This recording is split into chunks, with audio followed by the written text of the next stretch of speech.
So hey, South Sudan, guess what? You're not gonna be the baby of the family anymore soon. You're gonna have a little sibling. Isn't that so exciting? You're gonna be a big brother. You're gonna have a little baby sibling. Isn't that so exciting?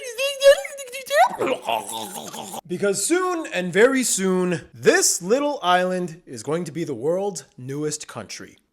Let's have a geography talk. What up, geography peeps? Oh, by golly gosh, Jiminy Jamiroquai, what is all this that I'm wearing? This is a random Hannah shirt, of which it's fourth you can get at geographynow.com. A lot of my new subscribers are probably like, who the hell is random Hannah? And to that I say, shh, don't question it. Just let random Hannah exist in your heart. You can also get like drawstring bags and like Geography Now mugs, which yes, I'm drinking coffee from. At geographynow.com, a lot of good stuff, a lot of good selections. Get whatever you want, do whatever you want with it. I don't care, it's your life. Geographynow.com. It's not selling out if it's your brand. Cheers.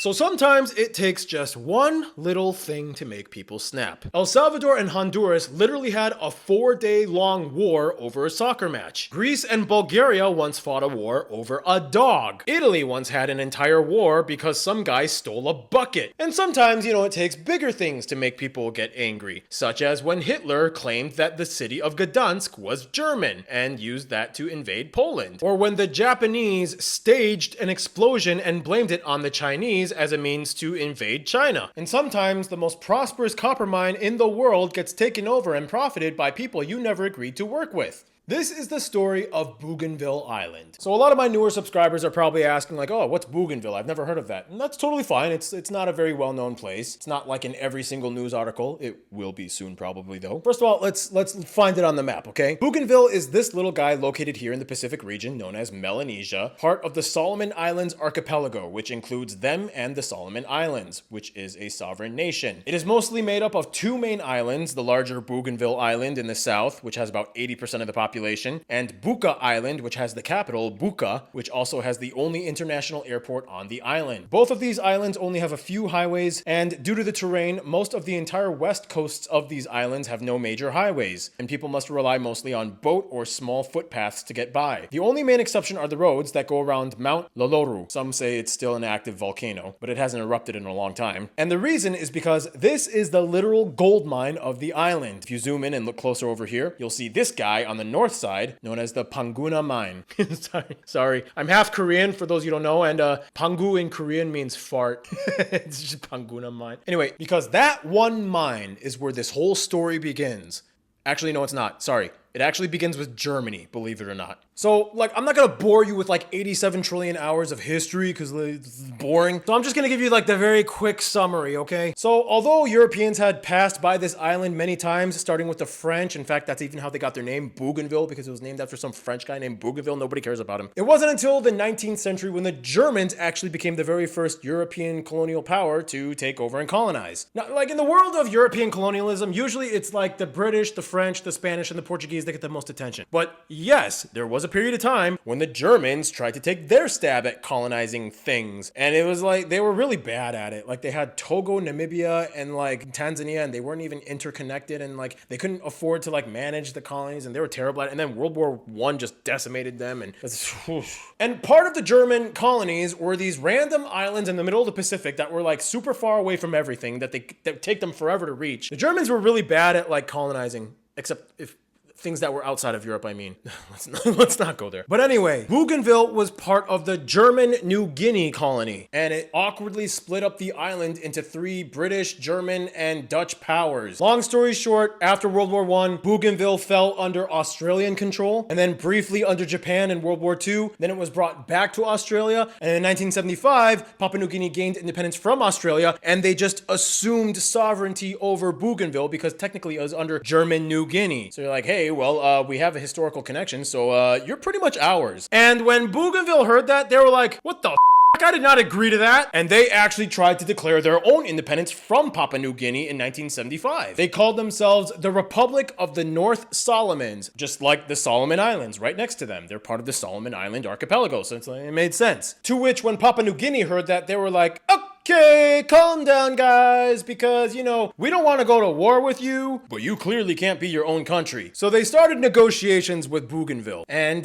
basically it ended with the Bougainville Agreement, which basically gave Bougainville autonomy within the nation of Papua New Guinea. So they could, like, kind of have their own parliament and manage their own internal affairs. So that explains how they got to where they were today. But before we get into the whole conflict thing, let's explain, who even are the Bougainvillians? Okay, there's some islands, but who are the people here? Good question. So first off, Bougainville Islanders, or Bougainvillians, or whatever you want to call them, they are ethnically Melanesians, just like their neighbors, the Papua New Guineans, the Solomon Islanders, the Vanuatuans, the Fijians. They're all kind of cousins with each other, okay? However, that's pretty much where all the similarities end. Because first of all, Bougainvillians are more ethnically related to the Solomon Islanders than the Papua New Guineans. Most of the 21 languages within their island are actually categorically closer to the North Solomonic branch of languages rather than the Trans-Guinean languages that are found in Papua New Guinea. They can't even understand each other. In fact, many people in Bougainville Island prefer to speak the pidgin that is spoken in the Solomon Islands rather than the Tok Pisin pidgin that is spoken in Papua New Guinea. Basically, they are very close to the Solomon Islands. That's why they even tried to name themselves the Republic of North Solomons, because it's like they're basically family with the Solomon Islanders. Like, even culturally, you even see the stark distinction between the two peoples. Like, Bougainvillians are more seafaring in their culture. They depended more on canoes for transport, whereas Papua New Guineans, you know, they had more land, so they focused more on like inner land transport. A lot of the rituals and traditions are different, but the one most iconic thing that symbolizes the Bougainville people, and you'll see this everywhere, especially when you go to like traditional meetings or whatever, would be the upe headdress or upe hat. This pointy mushroom-shaped hat thing is an iconic symbol of the Bougainville people. It's so important to them that they literally put it on their flag and emblem. Imagine an article of clothing that was so important to your people that you literally put it on the symbols to distinguish you on your heraldry, to distinguish your sovereignty. That would be like if Nike became a country and they made a flag with a shoe on it. Like, this article of clothing is so important to them, and it transcends multiple different ethno-linguistic groups across the entire island, so it's very important to them. So we've established how Bougainville is ethnically distinct from the Papua New Guineans and how they have their own sense of self-identity. So then, what started to make everything change? Well, that's where we go back to that Panguna mine that we mentioned earlier in this video. See, back in 1972, the mine was opened, and it has one of the world's largest known copper and gold reserves. And at one point, it was the largest open pit gold and copper mine in the world, operated mostly by the Bougainville Copper Limited Company, which was a subsidiary of the Australian Rio Tinto Group. So at its peak, it produced about 12% of Papua New Guinea's GDP and about 45% of all their exports. In fact, the profits from this one mine was one of the major factors into what got Papua New Guinea its independence, because then they could claim financial sustainability if they gained independence. That's one of the stipulations on getting independence. And isn't that the story of how many of these stories begin with these secessionist situations? Resources. So part of the deal with the Bougainville Agreement when they wanted autonomy from Papua New Guinea was that Papua New Guinea would still get a 20% shareholder stake in the Panguna mine, and the Bougainvillians would only have a 0.5 to 1.25% shareholder stake. Let me repeat that. The Bougainvillians would only have a 0.5 to 1.25 shareholder stake on their own mine, on their own island, operated by an Australian subsidiary company that was allowed to come in from the negotiations of a country that claimed them that they didn't even want to be a part of to begin with, and it was carrying the entire fiscal weight of said country that claimed them. And on top of that, the mine had problems. Much of the runoff pollution was just kind of dumped into the Jaba River. In fact, if you even zoom in on the satellite imagery, you can see like the silt deposits that just like ruined the entire area where the river is. And the people who drank that water inevitably gave birth to children that had birth defects. It was crazy. There was so many problems. And that was basically the tipping point that made Bougainville snap and led to the Bougainville Civil War from 1988 to 1998. It went on for 10 years. Led by the Bougainville Revolutionary Army, they were backed up by the Solomon Islands and allegedly Fiji. When the war ended, they went on through negotiations, and it wasn't until 2001 when they finally had a peace agreement. And part of this peace agreement set the stage for an independence referendum. They said basically part of the deal of this 2001 peace agreement was that they would have to wait 15 years until they could have a referendum. So the earliest they could have had a referendum would have been 2016. But due to some logistical delays, they decided to do a referendum in 2019. And when they did that referendum, the Bougainvillians voted unanimously by a landslide. Almost 98% of the entire voting population voted in favor of independence. So what did that mean? As per the agreement with Papua New Guinea, if the referendum was in favor of independence, they would have to start the process of negotiating how they would secede from Papua New Guinea, starting their sovereignty, moving forward with whatever details that may entail, such as, but not limited to, economic viability, reopening the Panguna mine and what that would look like under their own state control, constitution drafting for government framework, diplomacy, trade, defense, and so on and so forth. And the deadline is supposed to be complete somewhere between 2025 and 2027. Guys, you want to know how pathetic I am? I'm actually sweating. How am I sweating? I'm not even exercising. I'm just making a YouTube video. Dude, I really got to work on my cardiovascular health.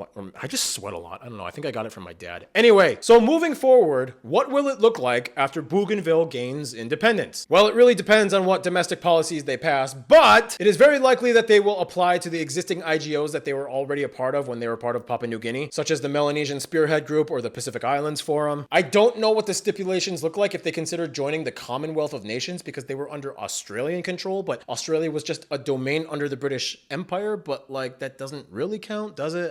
If they consider it though, I guess it could be kind of beneficial, because then they would have access to like development funds and like trade deals and visa partnerships or whatever, or they could just play a lot more cricket and rugby in the Commonwealth Games, whatever. That's a cool thing too, I don't know. The second thing, for sure, they would definitely strengthen their relationship with the Solomon Islands, because Solomon Islands has been their best buddy since day one. Like they're the cousins of Bougainville. Like they get each other. They go hand in hand, okay? Somehow, some way, you know they're going to interact a lot with the Solomon Islands. Third thing, they're probably just going to stick with the same flag and coat of arms that they've always used with the Upe hat. The fourth thing, now this is more of a question that nobody quite knows the answer to. Would they even keep calling themselves Bougainville? Because like they've become so accustomed to it and the name just kind of stuck, but like by no means do they have to stick with it. Some possible names that have been thrown into the ring have been the Republic of North Solomon, just like they tried to when they tried to gain independence back in the 70s, the Republic of the North Solomons. I've heard even Balbi was a potential name because it's like the name of their tallest peak, Mount Balbi. But until they make any official statements, it's too early to make any like solid speculative claims about what they would call themselves or not. And finally, how would they establish all the other minor administrative stuff? Like, would they adopt a new currency, or would they have some kind of like monetary union with Papua New Guinea where they would use their currency, the kina, or would it be Australia, like the Australian dollar? There's a bunch of other islands that use the Australian dollar. How would they manage things like defense and diplomacy? And that's the thing, whenever a new country comes on the global scene, that's when I like to call sharks come in, aka the global superpowers, China, India, USA, Russia, UK, whatever, what have you. They usually come in and they send in their dignitaries to like entice and coerce the leadership to kind of like align themselves ideologically with their structure, and then it's like that. It always happens, dude. So you know that's probably gonna happen with Bougainville. Fortunately for the UK, they do have ties, I guess, to the Commonwealth of Nations, so maybe the others will back off, but who knows? Anything's up in the air right now. I swear, it's like real estate. Like if you put your house on the market and then you take it off, like every real estate agent in the whole country somehow has your number, and then they text you and they won't stop bothering you like, hey, I can help you and I have a better rate than this guy. And then it's like, shut up, how did you get my number? Sorry, I'm Freudian slip. And finally, I guess the last step would be like, how would they want to market themselves to the world? Because no country really is truly isolationist. And how will they interact with the global community? Like, do they want tourism? And if so, what do they want to promote? And if so, are they willing to build the infrastructure to accommodate said tourism? What will be the budget? How will the budget come about? It's like there's so many things you got to factor into this. Nobody knows exactly what it'll look like, but I can guarantee you that when it happens, I really hope I get to be one of the first people to go there and see it for myself. Good luck, Bougainvillians.